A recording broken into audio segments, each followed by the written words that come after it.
Today's case comes from Van Nuys. A property investor had just completed an 18-unit multifamily project and began leasing when they noticed something odd.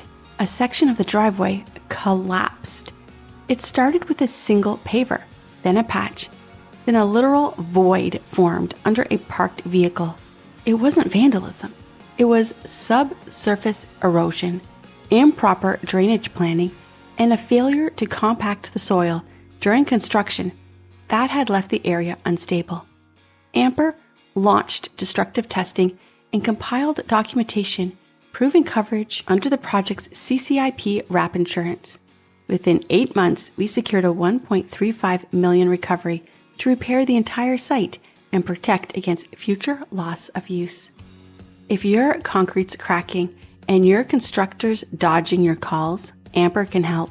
Go to amprconsulting.com because that is what we do.